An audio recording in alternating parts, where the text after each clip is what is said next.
तन के भव्य भाल पर, तन के भव्य भाल पर विराज रहा मैं, तन के भव्य भाल पर विराज रहा मैं। खोल पुतलियों के पट हो,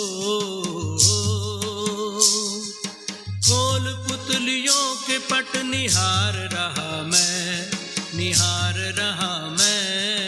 तन के भव्य भाल पर विराज रहा मैं। खोल पुतलियों के पट हो,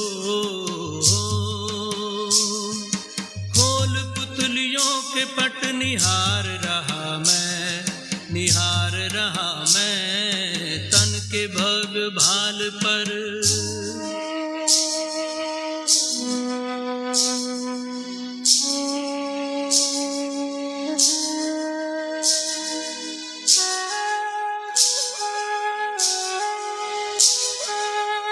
प्रकाश पुंज हूँ, अनंत शक्तिवान हूँ, दिव्य ज्योति बिंदु हूँ, मैं शिव पिता समान हूँ।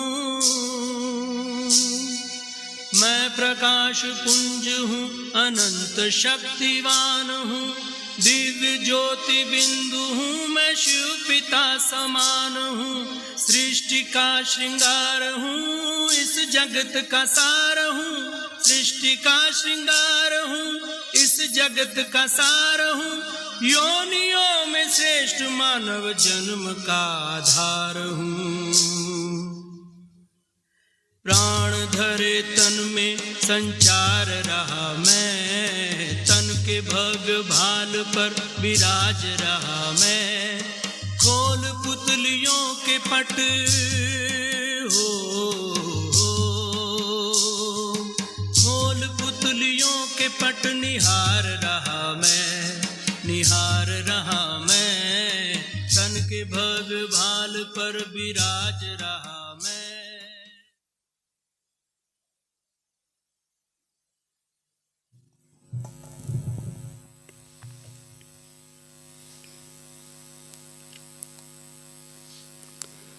ओम शांति, ओम शांति। हनुमान जी के बारे में कहते हैं कि वो बचपन से बहुत ही शरारती थे। ऋषि मुनियों के आश्रम में जाकर के उनको तंग किया करते थे। उनकी साधना में कई प्रकार के विघ्न पैदा किया करते थे। तो ऋषि मुनियों ने फिर डिसाइड किया उनसे तंग होकर के कि उनको अपने आप को उनसे बचाने के लिए उन्होंने उनको श्राप दे दिया कि उनके पास जो कला है, जो कौशल है, वो उसको भूल जाएंगे, लेकिन जब उन्हें कोई वो विद्या याद दिलाएंगे तो पुनः फिर से उनके जीवन में वो विद्या काम करने लगेगी। आप हम सभी जानते हैं इस सृष्टि रंगमंच के विशेष आत्माएं, हीरो पाठधारी, जिनमें सारी विशेषताएं थीं, सारी कलाएं थीं, लेकिन किन्हीं कारणों से या कहा जाए कि माया ने वो सभी कलाएं भुला दी। जिनमें असीम शक्ति थी, जिनके पास दिव्य बुद्धि थी, सारी विशेषताएं थी, सारी योग्यताएं थी, वो सभी समाप्त हो गई। इस संगम युग के अनमोल घड़ियों में स्वयं भगवान पुनः फिर से उन विशेष आत्माओं को उनकी जो खोई हुई शक्तियां हैं, जो खोई हुई विशेषताएं हैं, कलाएं हैं, उनको पुनः फिर से याद दिला रहे। तो आज का विशेष पावर ऑफ समान है।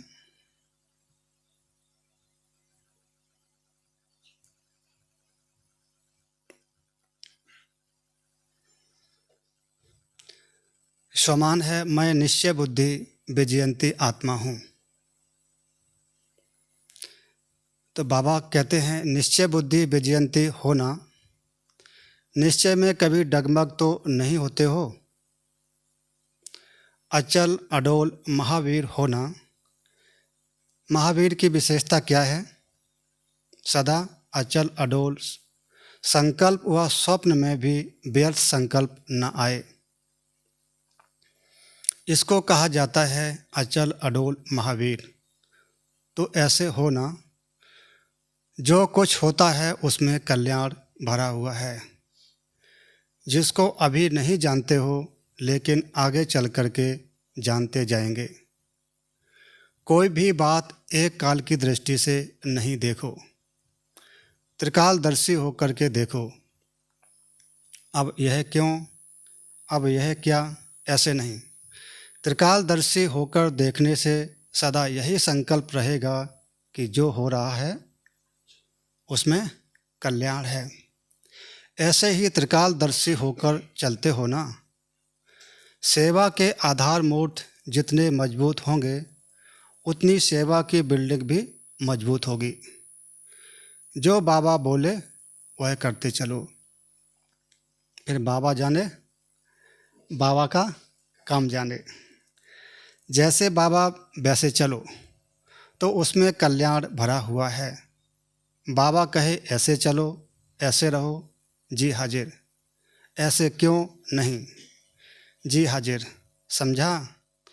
जी हजूर व जी हाजिर तो सदा उड़ती कला में जाते रहेंगे, रुकेंगे नहीं, उड़ते रहेंगे, क्योंकि हल्के हो जाएंगे। तो ये अव्यक्त मुरली 12 अक्टूबर 1981 की अव्यक्त मुरली से लिया गया यह सम्मान है। तो बाबा कहते हैं कि आप सभी निश्चय बुद्धि विजयंती आत्मा हो और आप सभी महावीर हो। बाबा ने इस सम्मान में विशेष महावीर को याद किया और महावीर आत्मा की कौन कौन सी विशेषताएं हैं वो बाबा ने याद दिलाई। तो आज आप हम सभी महावीर आत्मा की कौन कौन सी विशेषताएं हैं विशेष उस पर चर्चा करेंगे। बाबा ने इस सम्मान में कई विशेषताएं बताई हैं, उसके अलावा और भी बहुत सारी विशेषताएं हैं। तो अभी हम देखेंगे कि महावीर आत्मा की कौन कौन सी विशेषताएं हैं। तो जैसे बाबा ने कहा कि निश्चय बुद्धि विजयंती, जो महावीर हैं वो निश्चय बुद्धि विजयंती हैं। तो महावीर की सबसे पहली विशेषता है कि वो निश्चय बुद्धि है। बाबा ने कई अव्यक्त मुरलियों में निश्चय बुद्धि के बारे में बताया। तो बाबा ने कहा कि सबसे पहली बात है कि स्वयं में निश्चय। जो महावीर आत्मा हैं उनको अपने आप में पूरा निश्चय है, निश्चय होगा, विश्वास होगा, फेथ होगा और उस निश्चय के आधार से वो जीवन में आगे बढ़ेंगे। उनके जीवन में आने वाली समस्याओं को, आने वाली परिस्थितियों को अपने उस पावर के आधार से उन पर विजय हासिल करेंगे। तो निश्चय बुद्धि आत्मा की विशेषता है या महावीर आत्मा की विशेषता है कि उसको स्वयं पर पूरा पूरा विश्वास होगा, भरोसा होगा, अपने आप पर, अपनी विशेषताओं पर, स्वयं की शक्तियों पर, स्वयं की योग्यताओं पर उसको पूरा निश्चय होगा। दूसरी निश्चय बुद्धि आत्मा जो बाबा कहते हैं कि बाप में निश्चय। बाप में निश्चय अर्थात जो बाप के महावाक्य हैं, जो बाप की श्रीमत है, उस पर पूरा पूरा निश्चय। तो बाबा ने जो भी हमें इस प्रैक्टिकल जीवन के लिए ज्ञान रत्न दिए हैं, ज्ञान दिया है, उस ज्ञान को प्रैक्टिकल जीवन में अप्लाई करना, उसमें क्यों क्या के क्वेश्चन उत्पन्न ना करना।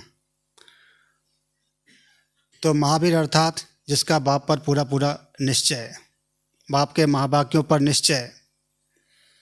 क्योंकि बाबा के महावाक्य तीनों कालों के लिए हैं, वर्तमान जीवन के लिए भी हैं, तो आने वाले समय के लिए भी हैं।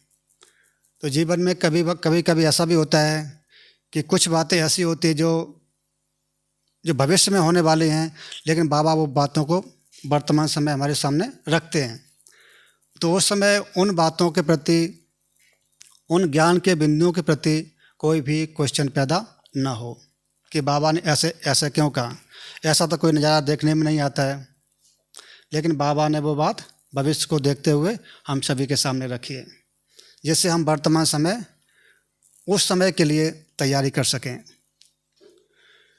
तीसरा निश्चय है परिवार के प्रति। इस ब्राह्मण परिवार में जो भी आत्माएं हैं वो सभी महान आत्माएं हैं, देवकुल की आत्माएं हैं, ये हम सभी समझते हैं। लेकिन इसके बावजूद भी जब हम किसी की एक्टिविटी को देखते हैं, किसी की कोई कमी कमजोरी को देखते हैं, तो हमारे मन में कई प्रकार के संकल्प चलते हैं, कई प्रकार के प्रश्न पैदा होते हैं। तो ऐसा क्यों होता है? ऐसा क्यों होता है? वर्तमान को देखते हैं। तो बाबा कहते हैं कि आप उनके वर्तमान जीवन को देखते हो, लेकिन बाबा वर्तमान समय जो राजाई स्थापन कर रहे हैं, जो भविष्य में राज्य होगा, जो राजाई होगी, उसमें सब प्रकार की आत्माएं होंगी। राजा भी हैं, साहूकार भी हैं, तो साधारण प्रजा भी है। तो जो भविष्य का पद है, पोजीशन है, उसका आधार है वर्तमान जीवन का पुरुषार्थ। तो वर्तमान समय जो ब्राह्मण आत्माएं पुरुषार्थ करती हैं, उस अपने पुरुषार्थ के आधार पर भविष्य में पद प्राप्त करती हैं। तो हम इस बात को भूल जाते हैं कि जो वर्तमान समय पुरुषार्थी हैं, वो अपने अपने पुरुषार्थ के अनुसार भविष्य का पद निश्चित कर रहे हैं।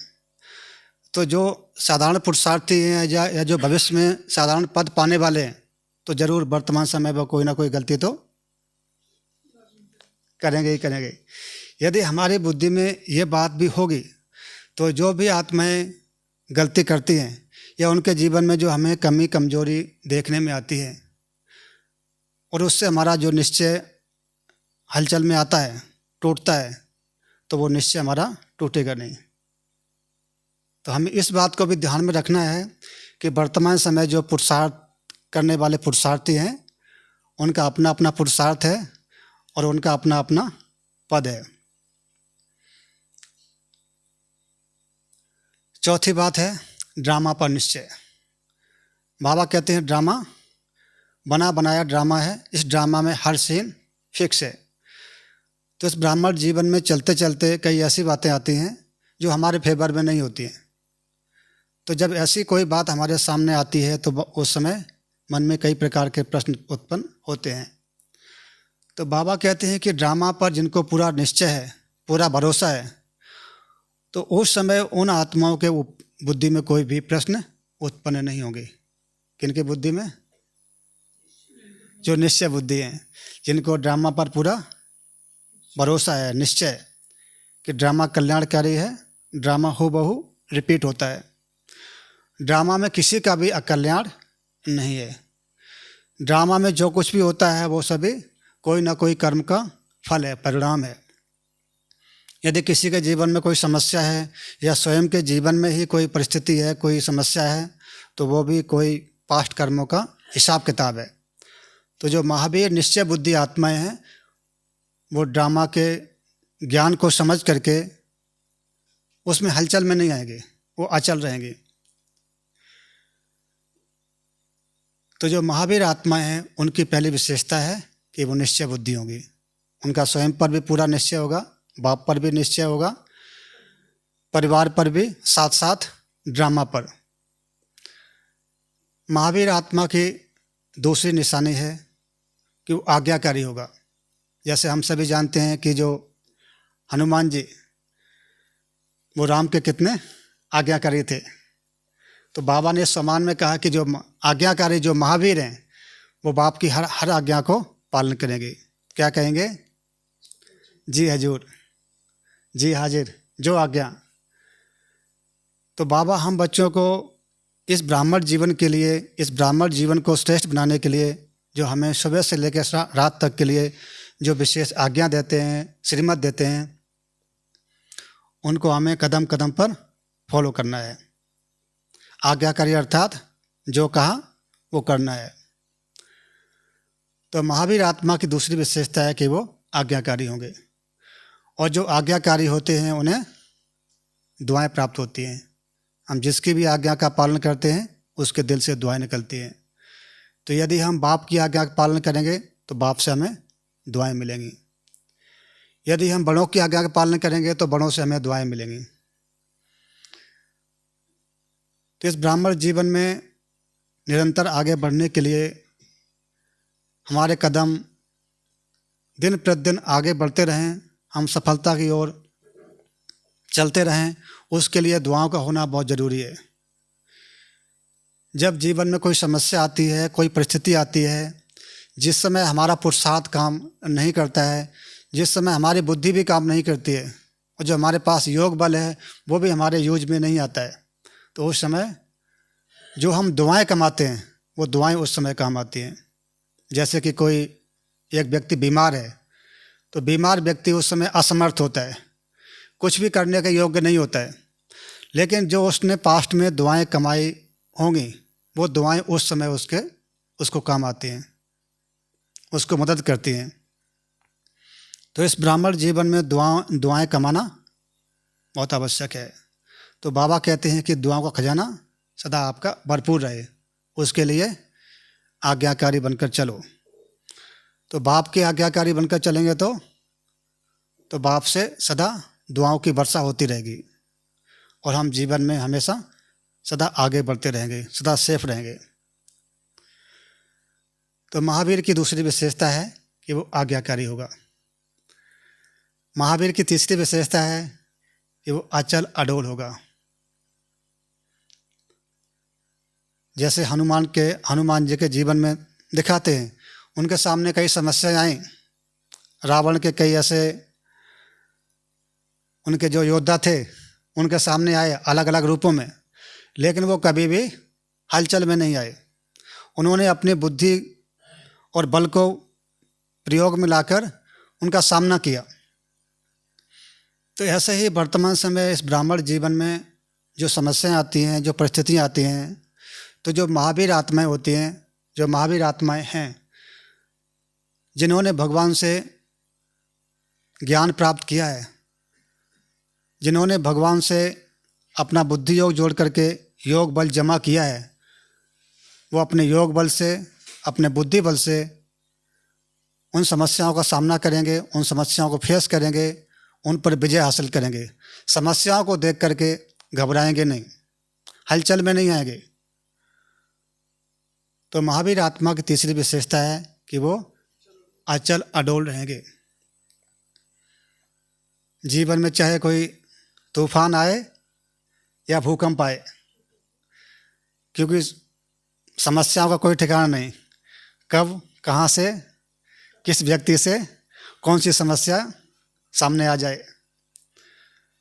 क्योंकि जब किसी व्यक्ति से कोई समस्या आती है, किसी के व्यवहार के माध्यम से, किसी के शब्दों के द्वारा, तो उस समय मन में हलचल उत्पन्न होने की संभावना रहती है।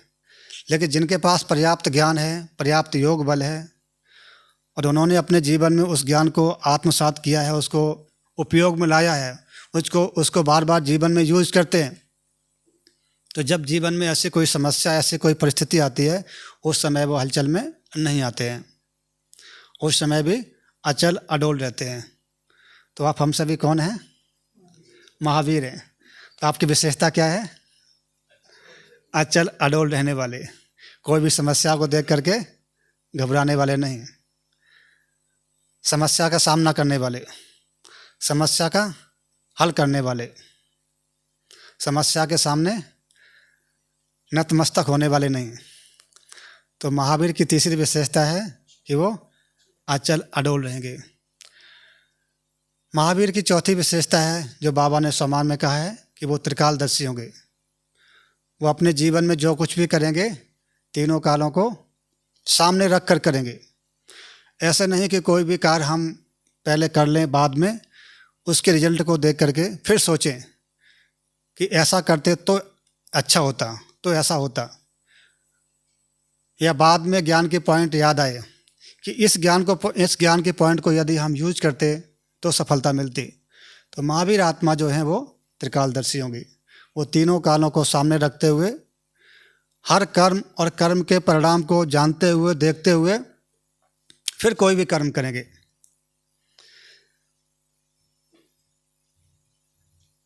तो जीवन में जो आत्मा इस विशेषता को लेकर के चलती है वो जीवन में कभी भी असफल नहीं होती है। क्योंकि कई बार ऐसा होता है कि हम वर्तमान को देख करके ही चलते हैं। जैसे कि जीवन में कई प्रकार के डिसीजन लेने होते हैं, तो यदि हम भविष्य को सामने रखते हुए डिसीजन नहीं लेते हैं तो कई बार हमारे डिसीजन गलत भी हो जाते हैं और हम फिर बाद में बहुत समस्याओं को फेस करते हैं या हम बाद में असफल हो जाते हैं। लेकिन जो आत्माएं भविष्य को सामने रखकर डिसीजन लेते हैं, साक्षीपन की स्थिति में स्थित होकर के डिसीजन लेते हैं, वो कभी भी असफल नहीं होते हैं। बेशक वर्तमान समय उनके फेवर में नहीं होता है, समस्याएं कुछ ऐसी होती हैं, लेकिन भविष्य को देखते हुए यदि वो डिसीजन लेते हैं कि जो हम वर्तमान समय निर्णय ले रहे हैं उसका भविष्य में क्या परिणाम आने वाला है, तो वो सफल हो जाते हैं।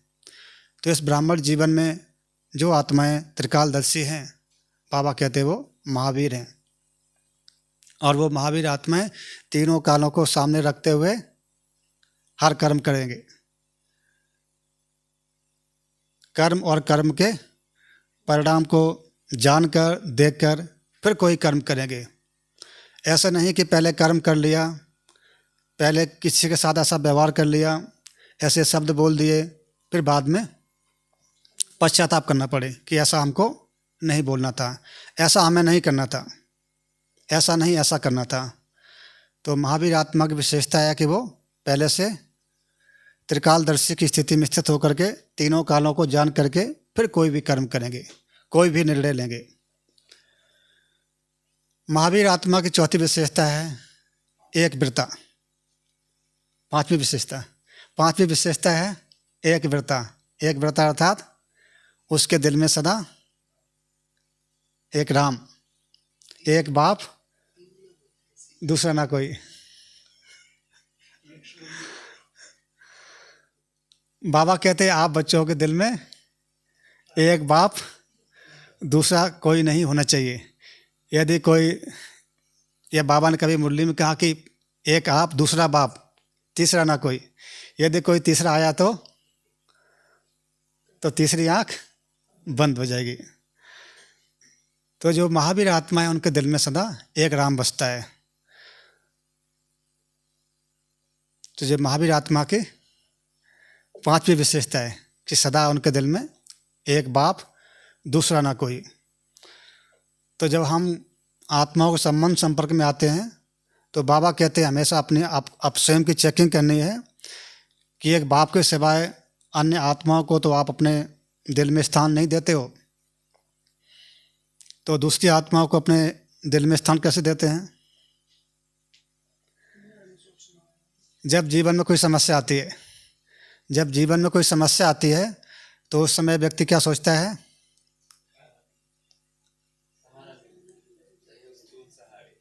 जो हमारे समीप संबंधी हैं या जो कोई हमारा कोई विशेष दोस्त है, तो पहले उसके पास जाते हैं, उससे अपनी समस्या का हल खोजते हैं।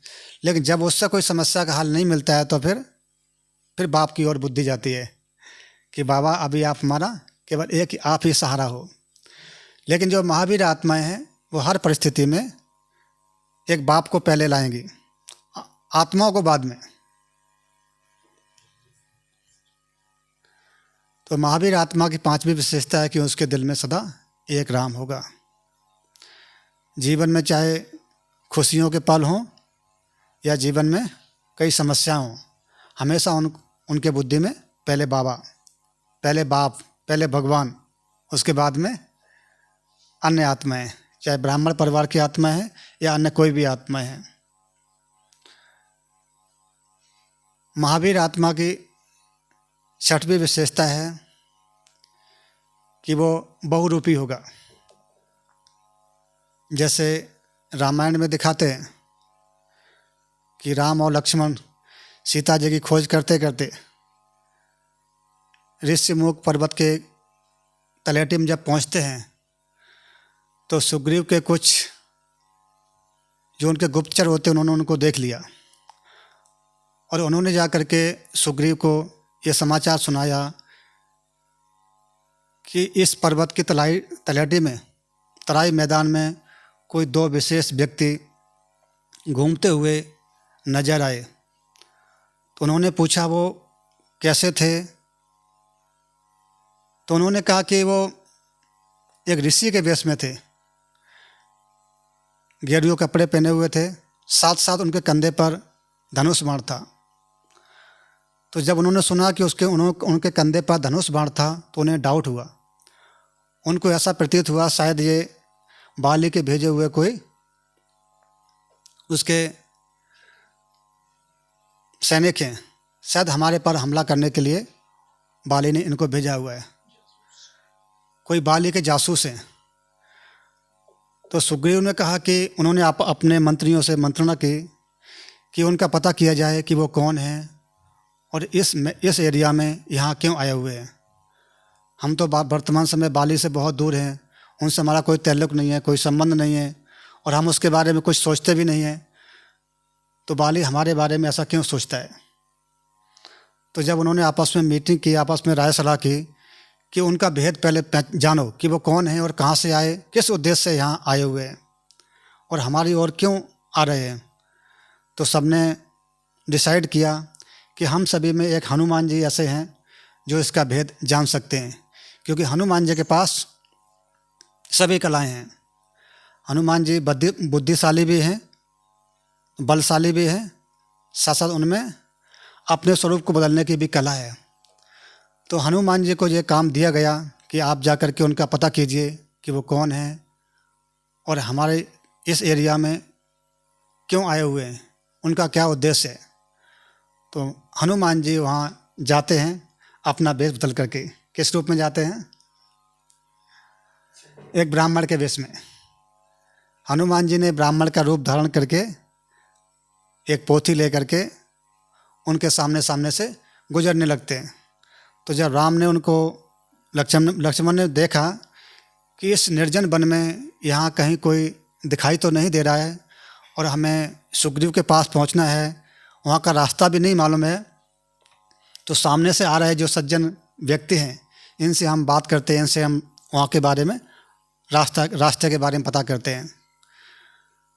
तो जब वो हनुमान जी से मिलते हैं, हनुमान जी उसमें ब्राह्मण वेश में होते हैं। तो हनुमान जी से पूछते हैं कि मुझे सुग्रीव जी से मिलना है, तो वहाँ जाने के लिए रास्ता कहाँ से मिलेगा। तो हनुमान जी ने उनसे पूछा कि आप कौन हैं, कहाँ से हैं, कैसे, आप किस कारण से यहाँ आए हुए हैं, सुग्रीव जी से आपको किस लिए मिलना है। तो उन्होंने कहा कि सुग्रीव जी से हमें कुछ विशेष कार्य है। जब उन्होंने अपनी बात बताई कि ऐसे ऐसे रावण ने सीता का हरण किया है, तो हमें सुग्रीव से सहायता चाहिए। तो उस समय हनुमान जी ने कहा कि जब हनुमान जी ने उनसे पूछा कि आप कौन हैं, कहाँ से हैं, कैसे हैं, जब रामचंद्र जी ने अपना उनको परिचय दिया कि मैं अयोध्या के राजा दशरथ का पुत्र राम हूँ और ये हमारे अनुज लक्ष्मण हैं। जब हनुमान जी को ये विश्वास हो गया कि ये राम है, ये लक्ष्मण है, तो हनुमान जी ने बाद में अपना स्वरूप बदल किया और जो उनका ओरिजिनल स्वरूप है वो स्वरूप में आ गए। इसके साथ साथ उन्होंने अपना विराट रूप धारण करके उन्हें अपने कंधे बिठाकर ऋषिमुख पर्वत पर सुग्रीव के पास ले गए। तो बाबा कहते हैं कि जो महावीर आत्माएं हैं, जिन आत्माओं का शास्त्रों में गायन चल रहा है, वो इस ब्राह्मण जीवन में उनके अंदर ये विशेषता होगी, ये कला होगी कि वो जब चाहे तब, जैसा चाहे वैसा स्वरूप धारण कर लेंगे। जब चाहे तब बालक बन जाएंगे और जब चाहे तब मालिक बन जाएंगे। जब चाहे तब शक्ति स्वरूप और जब चाहे तब शीतला स्वरूप।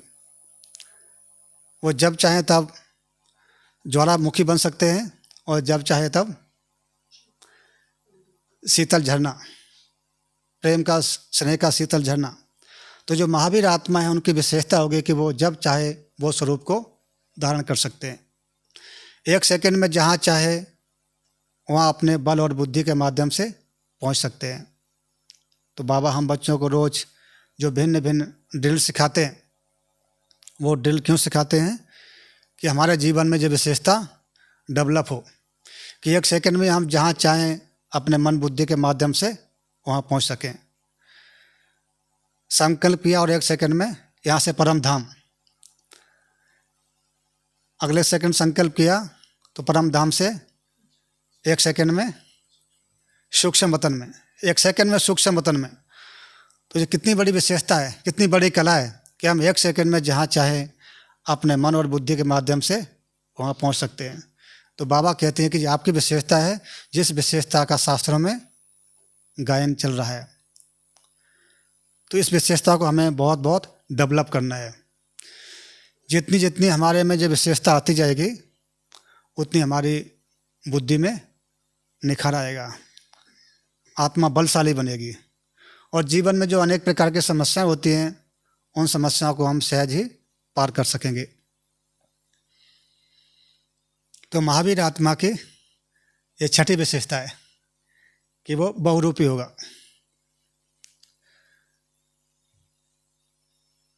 महावीर आत्मा की अगली विशेषता है 7वीं विशेषता। 6 कौन कौन सी विशेषताएं थी? पहला निश्चय बुद्धि, दूसरी विशेषता आज्ञाकारी, तीसरी अचला डोल, त्रिकालदर्शी, 5वीं एक व्रता, 6ठा बहुरूपी, 7वीं विशेषता बाल ब्रह्मचारी। हनुमान जी को दिखाते हैं कि वो बाल ब्रह्मचारी थे।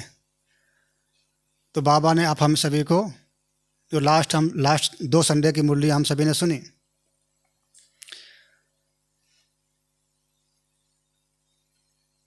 रॉयल आत्माओं की विशेषता, प्योरिटी की पर्सनैलिटी और प्योरिटी की रॉयल्टी। तो जो महावीर आत्मा हैं उन आत्माओं में बहुत सारी विशेषताएं होंगी। जैसे बाबा ने कहा कि जो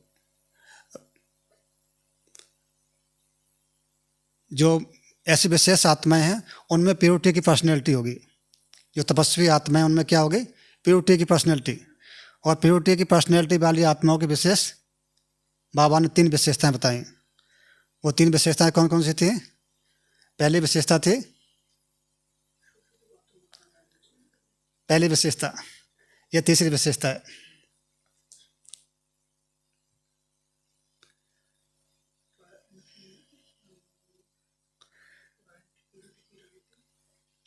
प्योरिटी की रॉयल्टी वाली आत्माओं की 3 विशेषताएं। उसमें पहली विशेषता कौन सी थी?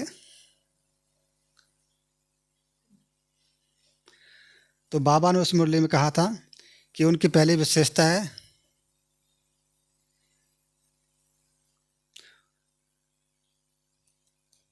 हर कर्म में महानता और विशेषता होगी। जो प्योरिटी की पर्सनैलिटी वाली आत्माएं होंगी उनकी हर कर्म में महानता और विशेषता होगी। वो जो भी कर्म करेंगे उनका कोई भी कर्म साधारण कर्म नहीं होगा। और उनकी दूसरी विशेषता है कि वो स्वयं की और दूसरों की सेवा में सदा बिजी रहेंगे। जो प्योरिटी की पर्सनैलिटी वाली आत्माएं हैं वो सदा स्वयं की या अन्य आत्माओं की सेवा में बिजी रहेंगे। बाबा ने कहा कि वो कोई भी खजाना वेस्ट नहीं करेंगे। समय, संकल्प, एनर्जी वो कभी भी किसी भी कारण से इनको वेस्ट नहीं करेंगे। वो स्वयं की सेवा में या अन्य आत्माओं की सेवा में उसको यूज करेंगे, सफल करेंगे। और प्योरिटी की पर्सनैलिटी वाली आत्माओं की तीसरी विशेषता,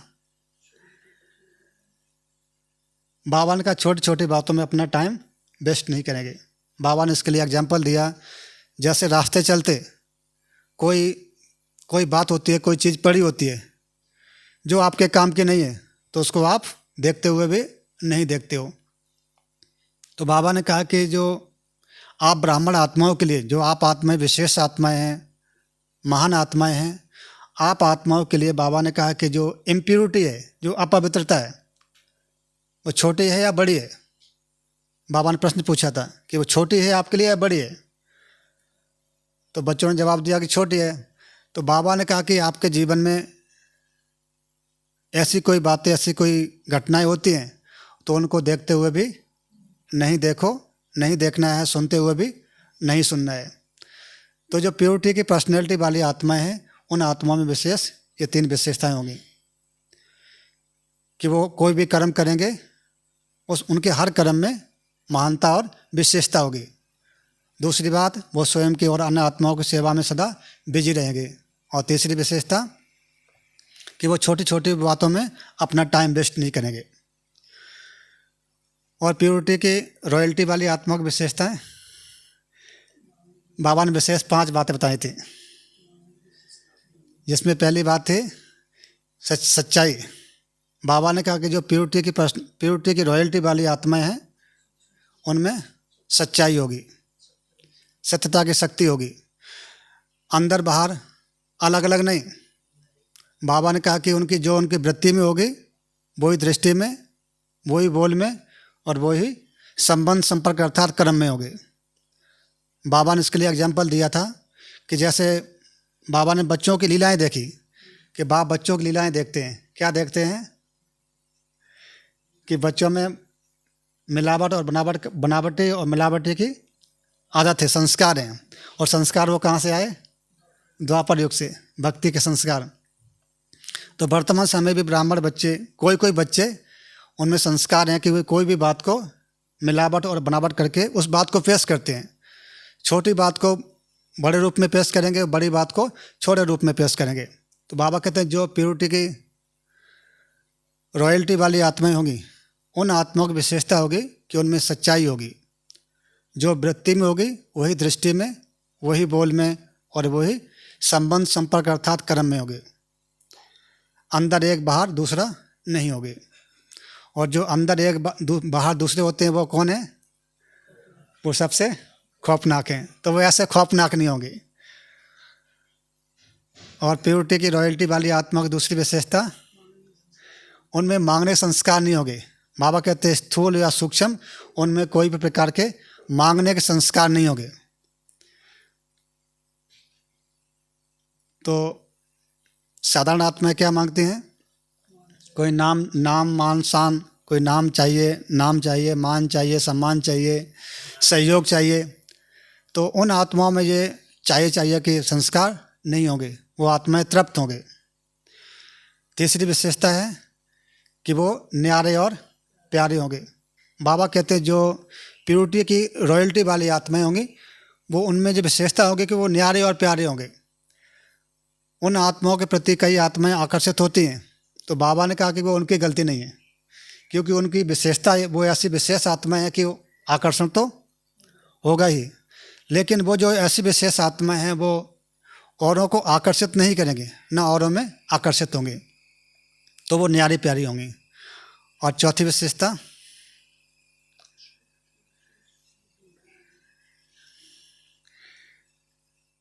विशेषता उनकी है,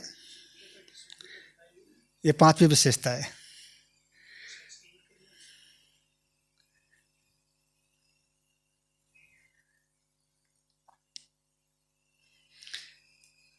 उनकी चौथी विशेषता है खुशी में नाचेंगे। वो खुशी में नाचते रहेंगे, सदा मन खुशी में रहेगा, टेम्परेरी नहीं। बाबा कहते अविनाशी खुशी होगी उनके जीवन में, अल्पकाल की खुशी नहीं होगी। अभी खुश और थोड़े समय के बाद उदास, दुखी। तो जो प्योरिटी की रॉयल्टी वाली आत्माएं होंगे वो सदा खुशी में नाचती रहेंगी, उनके जीवन में अविनाशी खुशी होगी। और 5वीं विशेषता होगी कि उनके जीवन में सत्यता के साथ साथ सभ्यता होगी। बाबा ने उसे कई एग्जाम्पल दिया कि कई कहते हैं कि हमारी आवाज़ ही ऐसा है। तो बाबा कहते हैं कि साइंस का साधन, प्रकृति का साधन, टेप रिकॉर्ड, वो अपनी आवाज़ को कम जास्ती कर सकता है, और आप प्रकृति प्रति अपनी आवाज़ को कंट्रोल नहीं कर सकते हैं। तो बाबा ने एग्जाम्पल दिया, जब प्रकृति अपनी आवाज़ को कम कर सकती है और प्रकृति प्रति अपनी आवाज़ को कम नहीं कर सकती है, तो बाबा कहते हैं कि अपना स्लोगन चेंज कर लो। क्या चेंज कर लो? तो जो प्योरिटी की रॉयल्टी वाली आत्माएं हैं उनकी ये 5 विशेषताएं होंगी। तो बाबा कहते हैं कि जो महावीर आत्माएं हैं उनमें प्योरिटी की पर्सनैलिटी भी होगी, साथ साथ प्योरिटी की रॉयल्टी भी होगी, अर्थात वो बाल ब्रह्मचारी होंगे। उनके जीवन में पवित्रता उनके चेहरे से, उनकी दृष्टि से, उनके शब्दों से, उनके व्यवहार से वो दिखाई देगी। महावीर की अगली विशेषता है हल्का, लाइट। तो बाबा कहते हैं जो महावीर आत्मा है वो सदा उड़ती कला में उड़ते रहेंगे।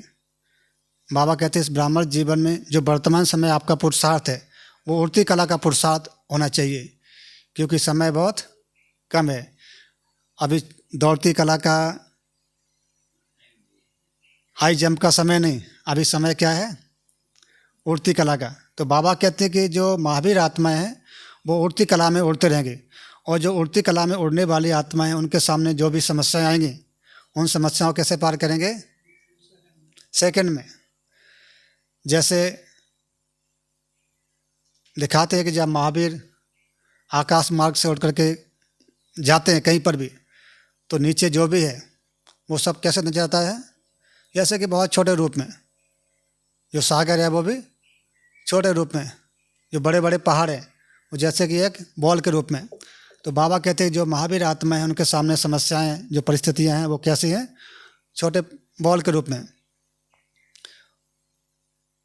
जो जीवन में बड़ी बड़ी समस्याएं आती हैं, जिन समस्याओं के सामने एक साधारण व्यक्ति, एक आम व्यक्ति उनके आगे नतमस्तक हो जाता है, उनके आगे हार मान लेता है, लेकिन जो महावीर आत्माएं हैं वो उन समस्याओं को खेल खेल में पार करेंगी, क्योंकि वो उड़ती कला वाले होंगी।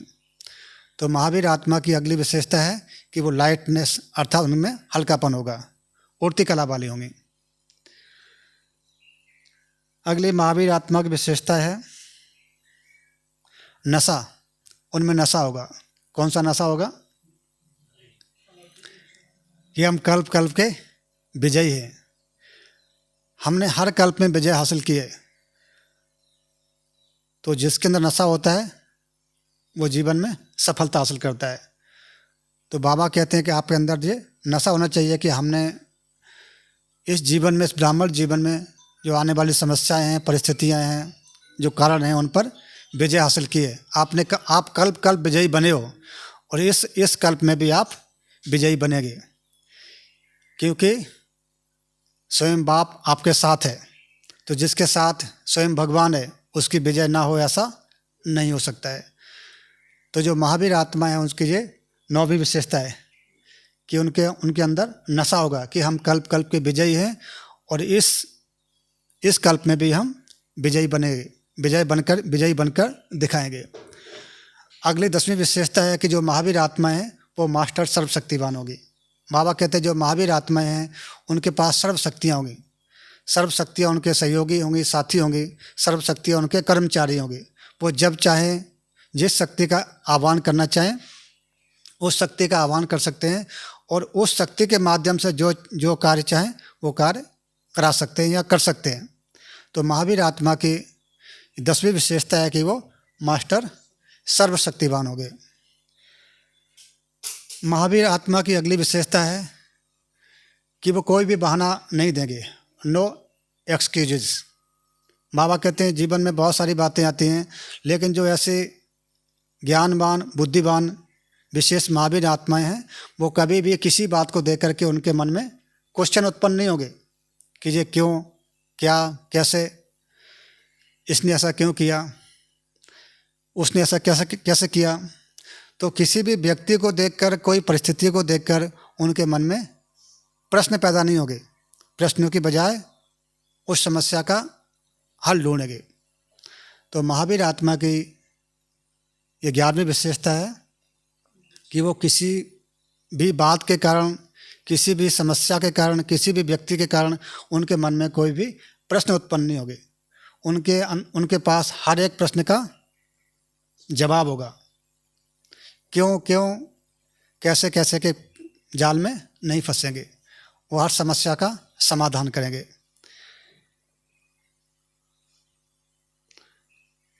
महावीर आत्मा की अगली विशेषता है कि वो सदा सेवा में बिजी रहेंगे, सदा सेवाधारी, निरंतर सेवाधारी। हनुमान को दिखाती है कि सदा वो राम की सेवा में हाजिर रहते थे, सदा सेवा में बिजी रहते थे। तो संगम युग में जो महावीर आत्माएं हैं, विशेष आत्माएं हैं, महारथी आत्माएं हैं, वो सदा सेवा में बिजी रहेंगे। तो बाबा कहते हैं आपको हमेशा सेवा में बिजी रहना है, चाहे वाचा सेवा करो, चाहे मनसा सेवा करो, या फिर कर्मणा सेवा करो, सदा कोई ना कोई सेवा में बिजी रहना है। और जो सेवा में बिजी रहते हैं वो हमेशा इजी रहते हैं। क्यों इजी रहते हैं? क्योंकि सेवाओं से दुआएं मिलती हैं, तो जिनको दुआएं मिलेंगी वो हल्के रहेंगे, और जो हल्के रहेंगे वो हर बात में इजी रहेंगे। और जो सेवा में बिजी रहेंगे वो व्यर्थ से मुक्त रहेंगे, तो जो व्यर्थ से मुक्त रहेंगे वो इजी रहेंगे। तो इस ब्राह्मण जीवन में जो बाबा ने हमें सेवा दी है, वो सेवा हमारे लिए इस जीवन में आगे बढ़ने के लिए एक वरदान के रूप में, एक संजीवनी बूटी के रूप में है। तो जितना हम सेवा में बिजी रहते हैं, उससे हमें सेवा से बहुत सारे बेनिफिट्स प्राप्त होते हैं, बहुत सारे लाभ प्राप्त होते हैं। तो इसलिए बाबा कहते हैं कि जो महावीर हैं वो सदा सेवा में बिजी रहेंगे, अपने मनसा से, वाचा से, कर्मणा से, दृष्टि से, तो सदा सेवा में बिजी रहना है। अगली विशेषता है कि महावीर का वाहन और उसका अलंकार। बाबा ने कहा महावीर का वाहन है श्रेष्ठ स्थिति और उसके अलंकार हैं सर्व शक्तियाँ। तो जो महावीर आत्मा है वो हमेशा एक ऊंची स्थिति में स्थित रहेंगे, बार बार नीचे की स्थिति में नहीं आएंगे। तो जो हमेशा ऊंची स्थिति में रहते हैं उनके सामने कोई भी समस्या ठहर नहीं सकती है। बाबा कहते हैं जब आप जिस समय आप ऊंची स्थिति में रहते हो और उस समय आपके सामने कोई समस्या आएगी, तो वो समस्या जो आपका तख्त है, जो आपकी सीट है, उसके नीचे दब करके समाप्त हो जाएगी या समाप्त हो जाती है। तो जो महावीर आत्माएं ऊंची स्थिति में रहते हैं उनके सामने भी कई समस्याएं आती हैं, लेकिन वो समस्या उनके लिए एक खेल के माफिक अनुभव होती है। वो समस्या उनको हलचल में नहीं लाती हैं। तो बाबा ने कहा कि जो महावीर आत्माएं हैं वो हमेशा ऊंचे आसन पर रहती हैं और उनका श्रृंगार है सर्वशक्तियाँ। सर्वशक्तियों से हमेशा सजे हुए रहते हैं। और अगले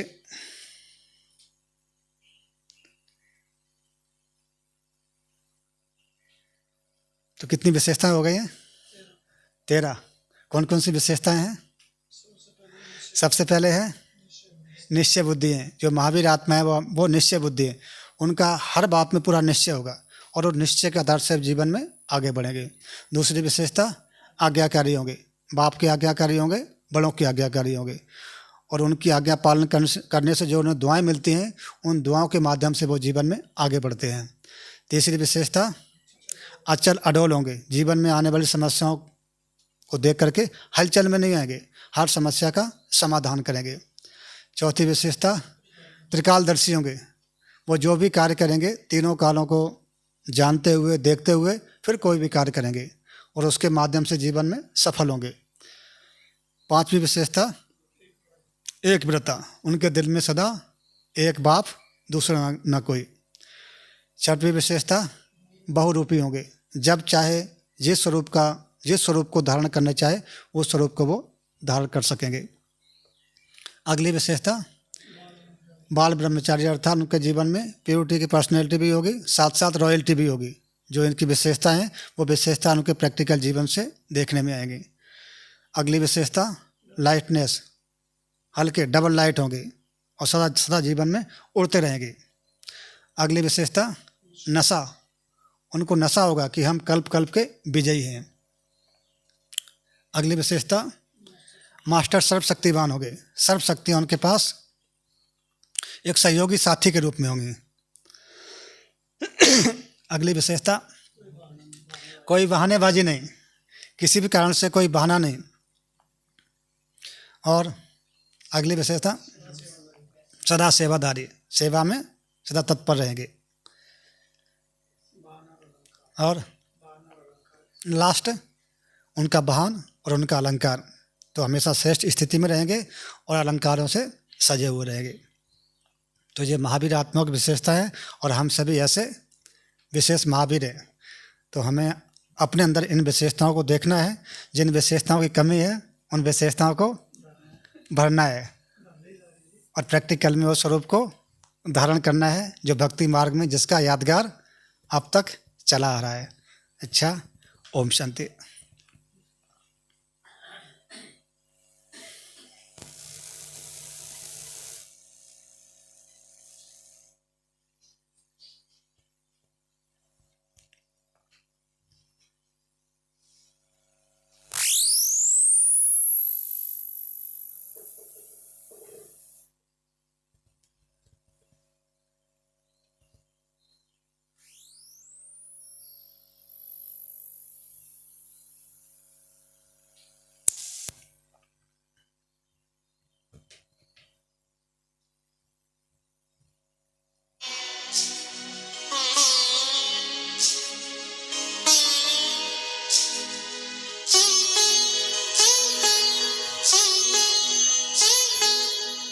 धरती का सितारा हूँ, देह का उजाला हूँ, सर्व का सहारा